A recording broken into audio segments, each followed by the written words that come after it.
Star Trek will not be presented tonight, so that we may bring you the following special program. Word Balloon is brought to you by the League of Word Balloon Listeners. It's been called one of the top 3 real Comic-Cons in the USA. August 16th through the 18th. Discover Terrificon as it returns to the Mohegan Sun Expo Center in Uncasville, Connecticut. Terrificon showrunner Mitch Halleck has assembled his biggest and best comic creator guest list to date. Jim Lee, Scotty Young, Mark Waid, Adam Hughes, Jason Aaron, Charles Soule, Scott Snyder, Greg Capullo, Brian Azzarello, alongside legends like Chris Claremont, Jerry Ordway, Howard Chaykin, Jose Luis Garcia Lopez, Louise and Walter Simonson, Klaus Janson, Lee Weeks, and dozens more. Terrificon also brings you the actors who have brought your favorite superheroes to life on the big and small screens. Michael Rooker, Charlie Cox, Star Trek actors Walter Koenig, Nana Visitor, Armin Shimmerman, Ethan Peck, Celia Rose Gooding, and many more. That's Terrificon, August 16th through the 18th. For information on tickets and guests, visit Terrificon.com.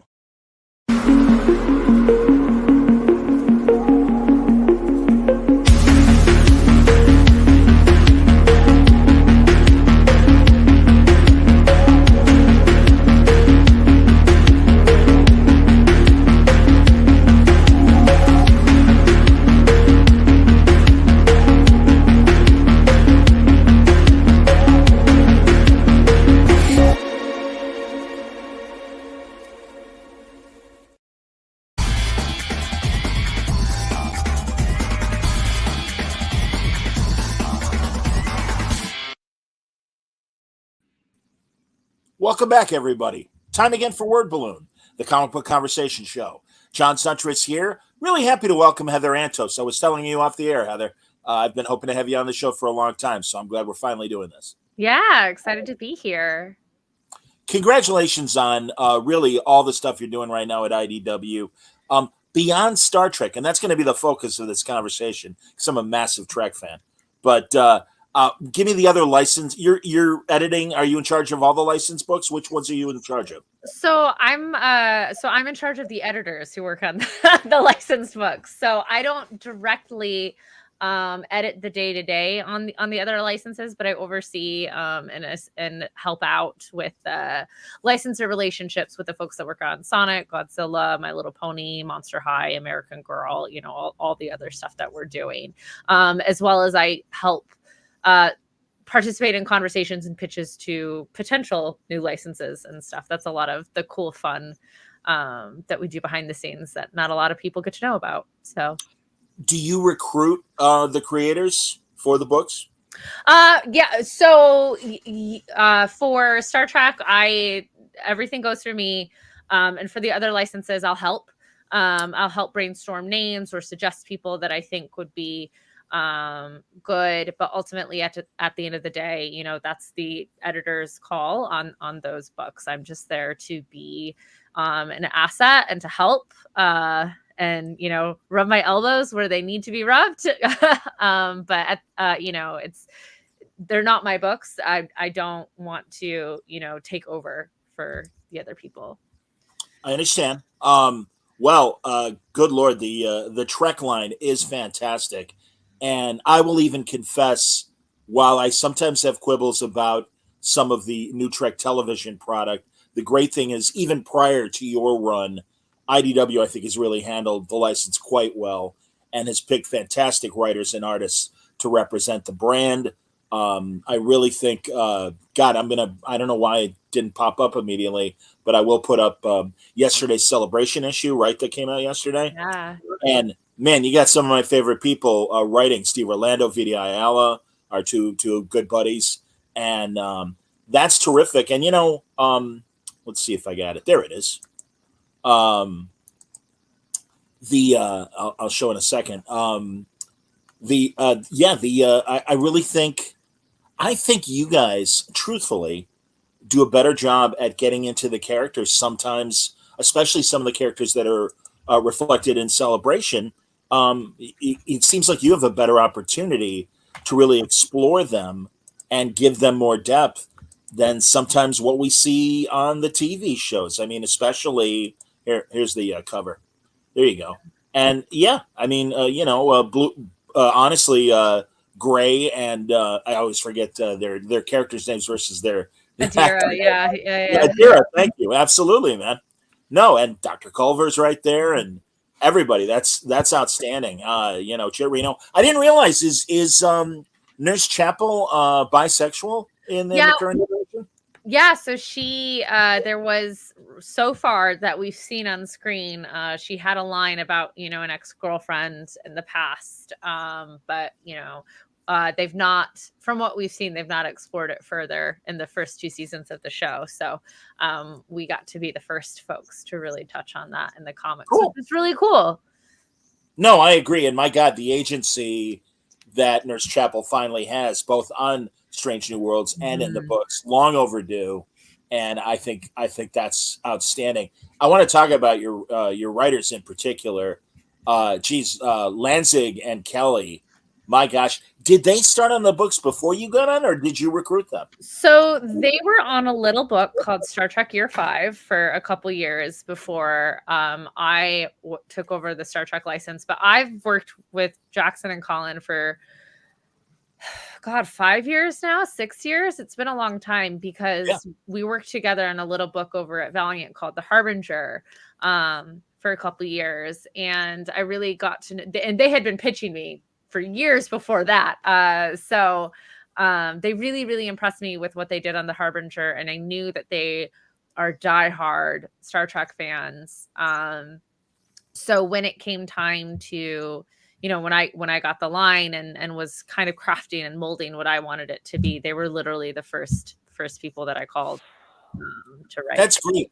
Well, tell me about, because as I understand it, talking to them, you're really focusing on like 2 years post the last show. So I'm assuming maybe 2 years past Voyager or Deep Space Nine. Mm-hmm. Yeah. So, even going more back to basics, when I got the Star Trek comics, I really took it the line and what it did well, where it succeeded and where it failed. And one of the things that it really, really succeeded in is Star Trek fans love it. Star Trek fans cannot get their hands on enough new content, new stories.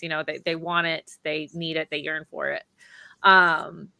Where the franchise has struggled, and I think it's kind of where, honestly, outside of Lower Decks, the shows have really struggled recently, is they've had a hard time of getting new fans into Star Trek. And I think that's because there's this preconceived notion and preconceived idea of what Star Trek is to people who aren't already in love with it, right? And Lower Decks makes it a little bit easier to jump in because it's funny and it's a cartoon and Sure.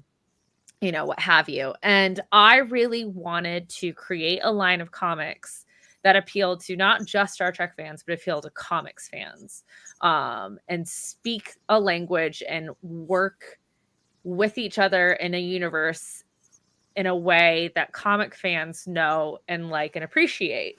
And so when it came time to put together this, this universe, I wanted a book that was just called Star Trek. I didn't want Star Trek's, semicolon, whatever series. I just wanted Star Trek. If you're going to pick up one Star Trek comic, it's going to be Star Trek. Like if you're going to pick up one Spider-Man comic, it's probably going to be the one that's just called The Amazing Spider-Man, because that's the book, right? Batman, you're just going to get Batman, right? Like that. And so I went to Jackson and Colin and I told them, I was like, pitch me the Avengers of Star Trek. Like, what's that lineup?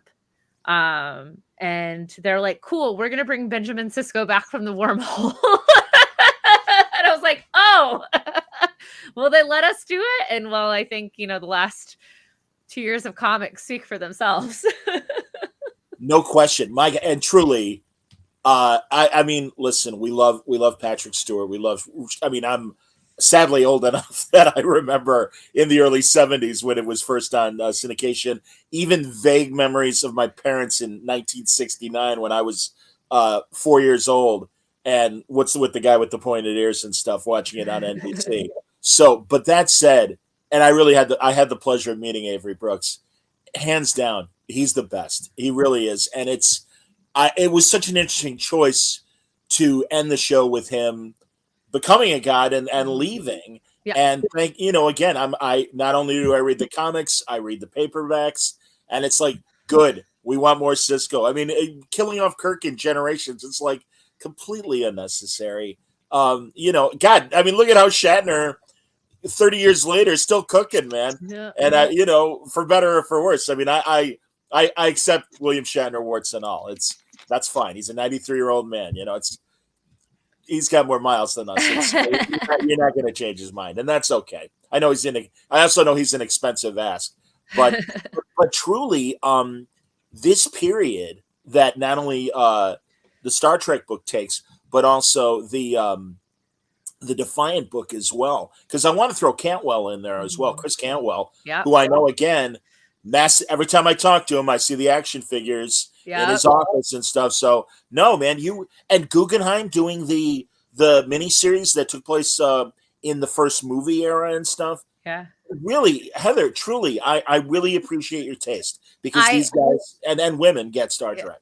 Yeah, well, thank you. I mean, it's really interesting. There's a lot of quiet Star Trek fans in the comics professional community out there. I didn't realize how many like huge Star Trek nerds were in comics, because they had never worked on the comics before, and when I got literally, Cantwell was in my DMs as soon as it was announced I was on Star Trek. He was in my DMs like, can I write Star Trek? Guggenheim was in my DMs.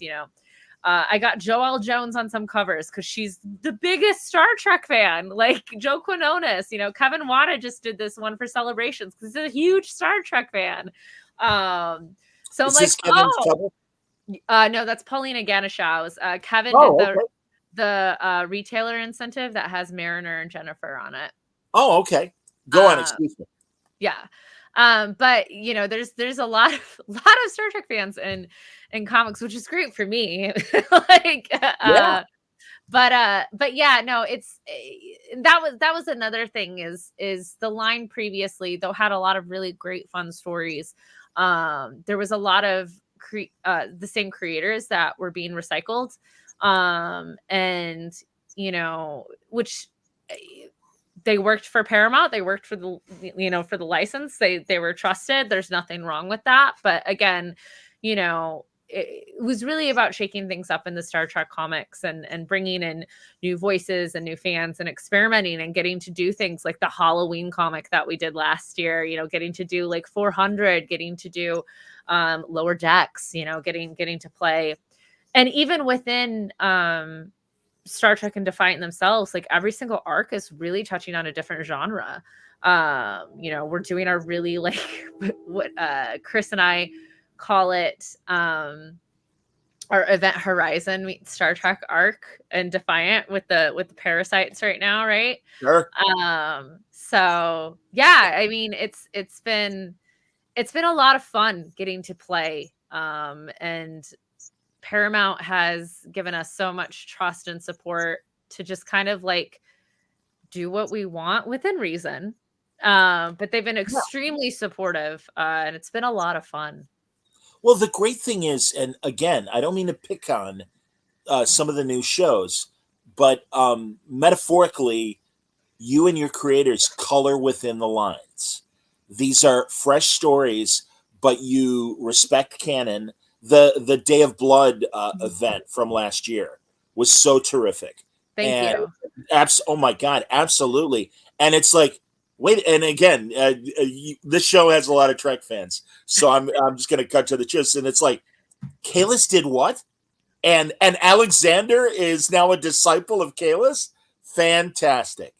Yeah, girl, you're damn right. Hey, take the bow, kid. Absolutely. That's great. But even that was a huge, that was probably one of the biggest, that was one of the first big, I don't know if we're going to get away with this, that I pitched Paramount, because I was like, we want to do this event. They're like, cool. And I'm like, it's called Day of Blood. And they're like, Really?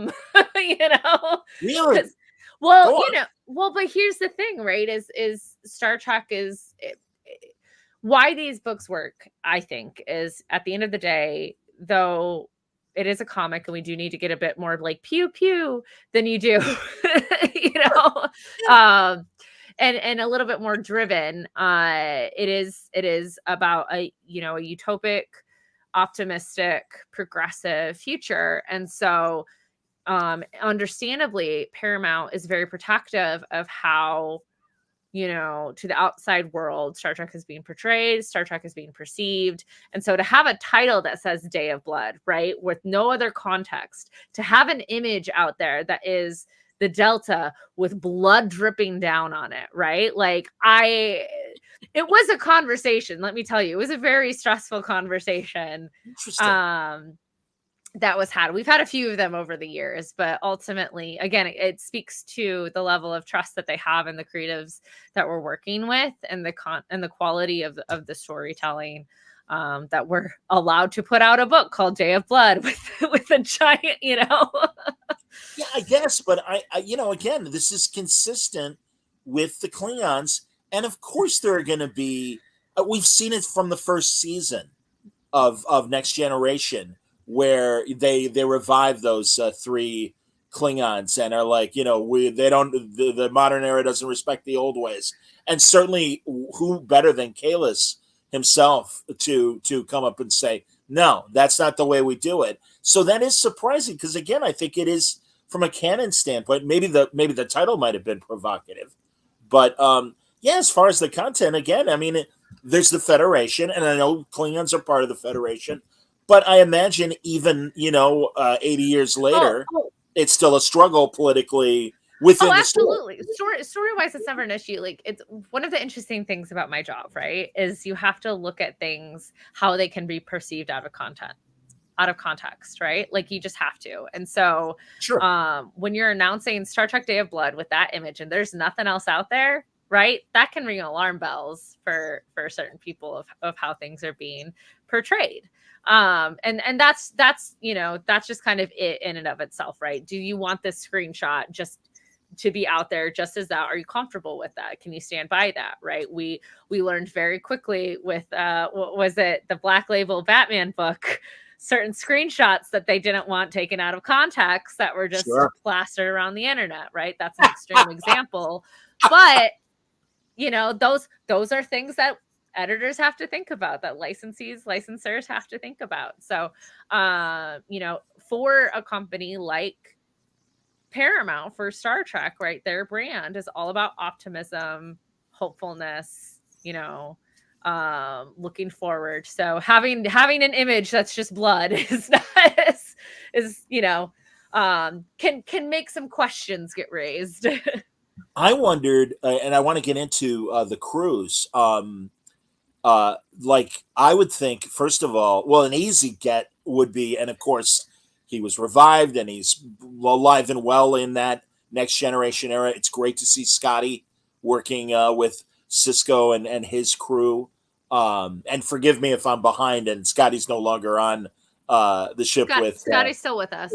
All right, good to hear. And also just the idea that Scotty helped design this new ship that has, you know, kind of refurbished itself over the years. That's great. I would think that a tougher conversation might have been using lore in he's in the Defiant book, right?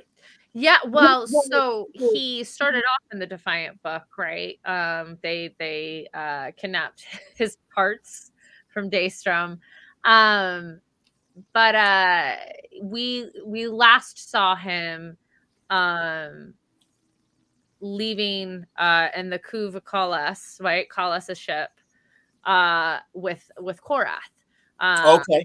And that's where we last saw him at the end of Day of Blood. So you know, what's lore up to? Who's to say? Will we find out later this year? Perhaps. I don't know. That's great. No, I'm glad to hear that. Yeah, you'll forgive me, Heather, because, you know, sometimes covering as many books as I do, I have to juggle sometimes and not be as up to date as I want to be. I know I have new conversations due with Cantwell and Jackson and Colin as well, and I do love talking to those guys because, again, it's like, all right, don't worry, I've been drinking the Tranya was going to say the Kool-Aid, but I've been drinking the Tranya since I was 4 years old. So you had me at a low. And really, just the character interactions, the new characters are terrific, and I think wonderful. What's the Vulcan's name again? Talir, a Vulcan of Starfleet. Yes, which is great, and of course having Ambassador Spock along for the ride. Yes. And is he still on his ship, or Spock is still with the Defiant crew as of what we're seeing now.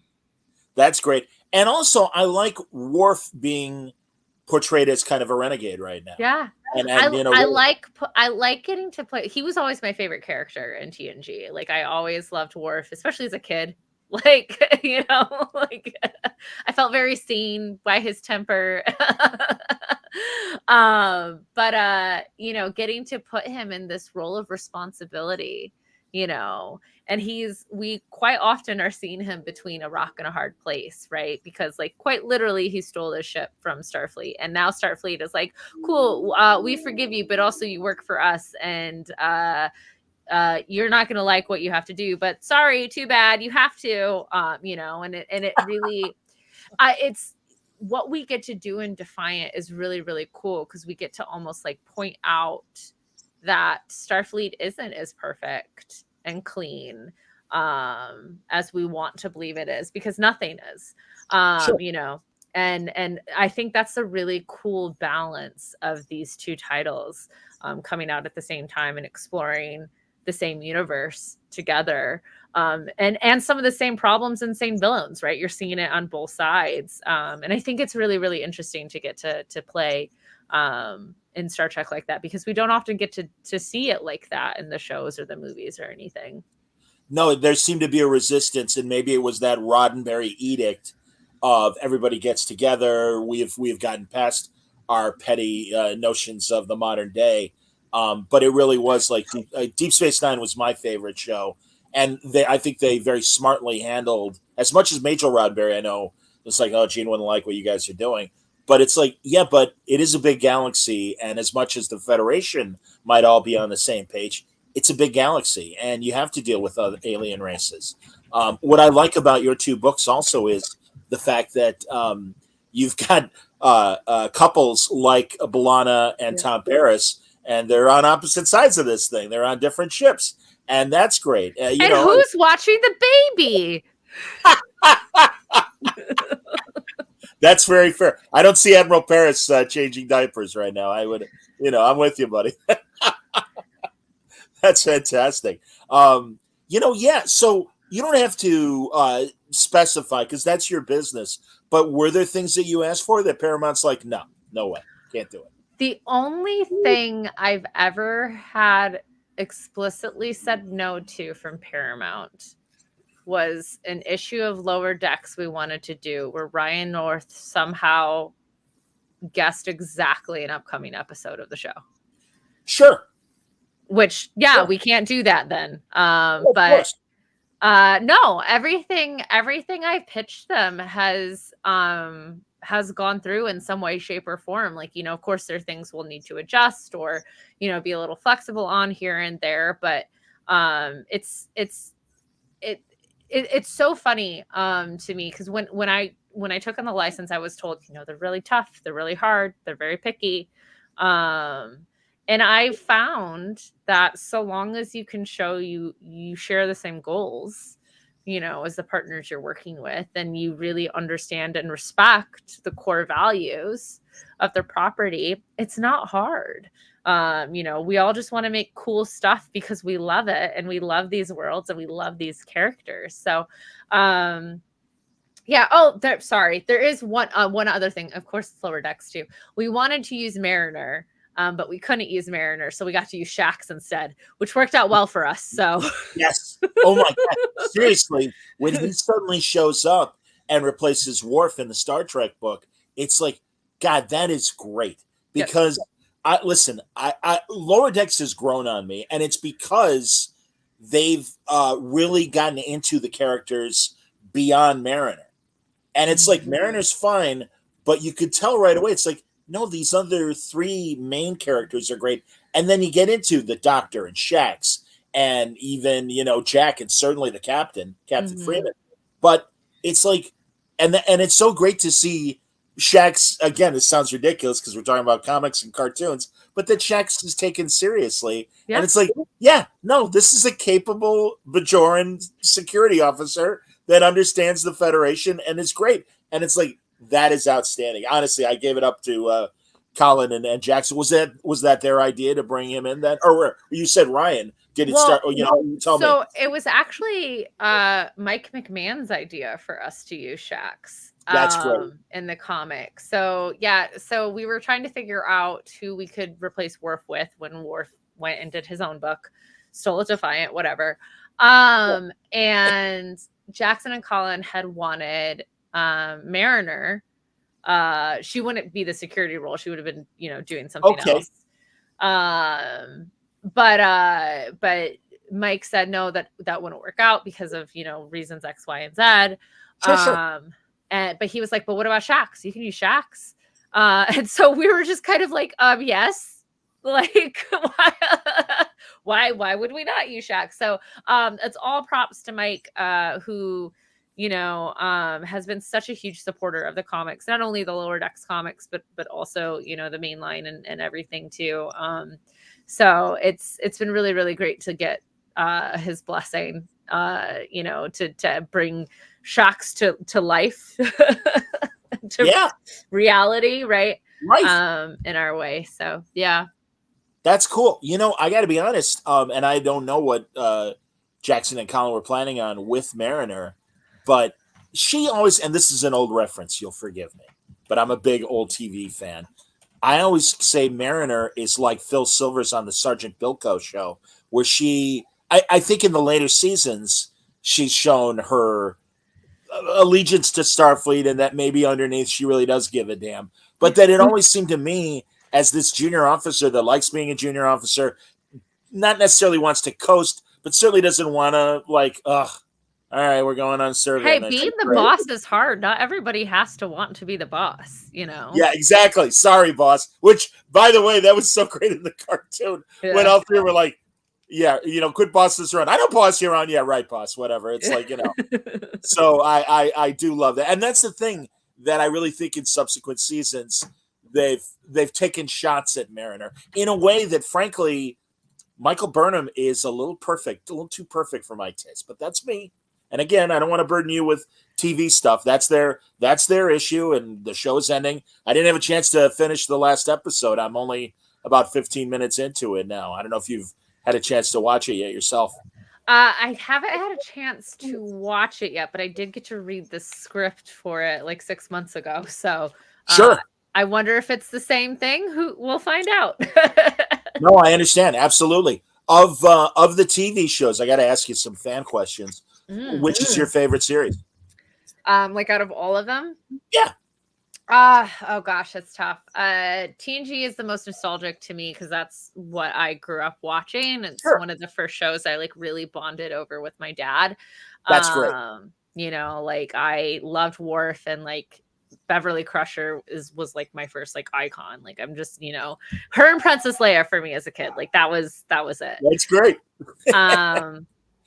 But these days, I just think Strange New Worlds is incredible. I think it is both very, very nostalgic of the original shows and the freshness and weirdness. They're not afraid to get weird, which I really, really love, because Star Trek is weird. But it's also very modern as well, which I really like. I think it's super, super fun. And it doesn't take itself too seriously, and I'm very, very excited for the subsequent seasons. Yeah, me too. No, I'm with you on that. The only thing I know about Strange New Worlds that does kind of bother me, and I understand from a timeline standpoint that they made this choice, but it really feels like, I think Ethan Peck's a hell of an actor, and I think he's only grown in the role as time has gone on. But it does kind of bother me that they play Spock like a 14-year-old freshman in a new high school, and really seems to need all these other, Spock, you don't understand humans. And I'm like, well, he was at the academy in San Francisco. This, and of course his mother's human. So again, you'll forgive me, but that's kind of an editorial thing with me where I'm like, Well, but you also have to realize where you're used to seeing Spock is much further along in his career. That's true. You know what I mean? It's like I say this not to bring in that other franchise off the bat, but like, when Anakin first became Darth Vader, he was still mostly Anakin. He wasn't the stiff like leader, knew what he, very calm, very stoic, whatever. He had to grow into that. And so, I think there's room to be said that when we meet Spock originally in the original series, he's, further into his career than we see him on Stranger Worlds. No, you're right. It's at least, it's 9 years from the incidents that happened in the cage. The other thing, and again, old fart saying this, I completely confess this, but the cage was kind of, even though now it's kind of accepted as canon, I kind of like the fact that it's like, well, they adjusted it in the menagerie, and you can't forget that NBC said no to the cage. Try it again. Give us a second pilot, and there are certain things, and I really think they made I think the current keepers of the character have made a big deal of Spock smiling, and it's like, yeah, that was kind of an initial thing that I think things have changed, but again, this is me. What are you gonna do? You'll forgive me. Your mic's off. I was just laughing. It's all good. No, that it's funny that you bring up Spock smiling, because every time we show him in any sort of facial emotion, like expression, in any way, shape, or form, the folks at Paramount always call it out like, oh, Spock is so expressive. So I think it's just like a very internal thing. Again, it's a choice, and that's cool. And, I don't know the general feeling of everybody, if they like it or not. It's no big deal. Back to the comics. What is there going to be an event this year? I know you've got the 500th issue coming up. What month is issue 500? Star Trek Day, my friend. It comes out that first week of September. Outstanding. Yeah, I think it's September. Yeah, Star Trek Day is the Saturday, so it'll be the 4th, the Wednesday before. Okay, that's cool. Sorry, I'm just making sure my battery is going to conk out midway through our conversation, and that's why I'm like looking around while we're doing this. Oh, good.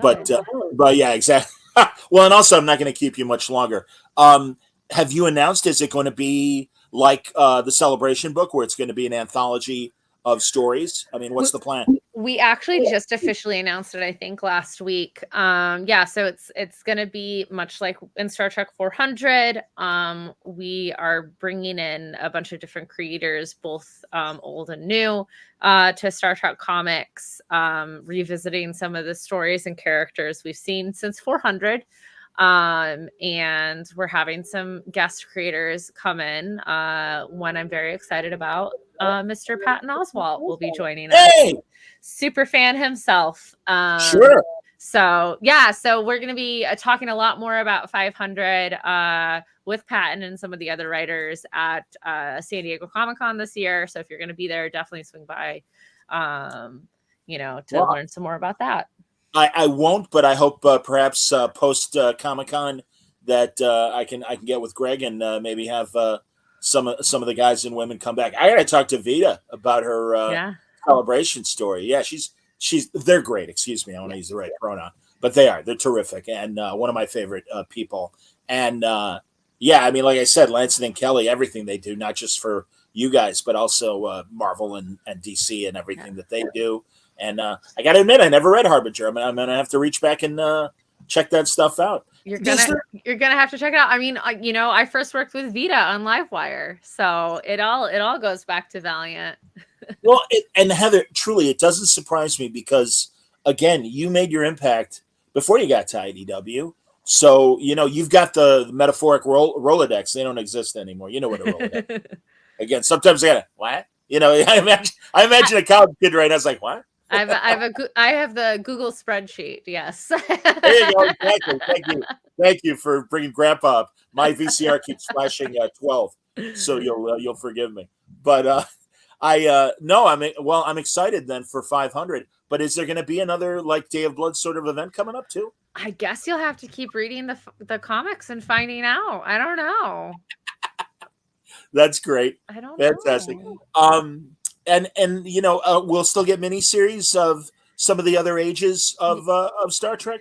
Yeah, I mean that's always been a big part of my vision for this line is we can't have a million ongoings going on at once, but that I do like to getting to touch base to the motion picture, getting to do the video game prelude, getting to do Halloween, Yes. Picard's Academy. That was so much fun to get to do. So yeah, we're not done exploring this world yet. Well, that's great because honestly, I know that Paramount itself is going to pull back, and whereas we used to maybe only wait 2 months from the next series, that means you and the paperbacks are going to have a big responsibility on your shoulders, kind of keeping us entertained. And it's like we want more. I hope that what you're doing at IDW is creating new comic Star Trek readers, because it really. I mean, again. I was in that wilderness era between the syndicated years and waiting till 79 for the movies to start up again. And good Lord, it was those paperbacks that kept us going. Yeah. And it was all these great news stories. I mean, they were like fantastic, man. We missed this stuff. So yeah, I mean, it sounds like certainly you know what you're doing. You got the right people that know what they're doing. And yeah, it sounds like you're up to the challenge. I can't stop, won't stop, as the kids say. Atta girl. That's outstanding. Well, I don't want to keep you because I know you got to get going, but I want to thank you for talking to me. No, thanks for having me. This was a blast. You listen, you're doing great work. And like I said, you've got the right people to do it. We barely even touched on the artists. But again, it looks great. You give us the right amount of pew, pew, pew, but you don't forget about characters. And, again, I think truly, I think you're doing a great job fleshing these people out beyond holding phasers or firing photon torpedoes and the like. So that's great. And again, I appreciate your eye of getting the right people to do the job. So congratulations. Well, thank you so much. Thank you. And keep reading. You want them to keep coming. You got to keep reading. That's the only way. Don't worry. Absolutely. Thanks a lot for people watching. I'm trying to do the math here. They might have already dropped, but I'm talking to Dave Wachter as we're recording this Thursday night to talk about Godzilla. Can I ask you really fast? Will there be Godzilla comics that focus more on Monarch, the group that is monitoring the big bads and everything? I can't speak to what hasn't been announced. That's just kind of the rules of the road. I completely understand. Matt Fraction is one of my best friends, and I was thrilled with the TV show, and I love what you guys are doing at the Godzilla comics. So keep up all the great work. Yeah, awesome. Cool. Well, thanks a lot, Heather. Everybody, thanks for watching. Until next time, stay safe, stay happy, stay healthy.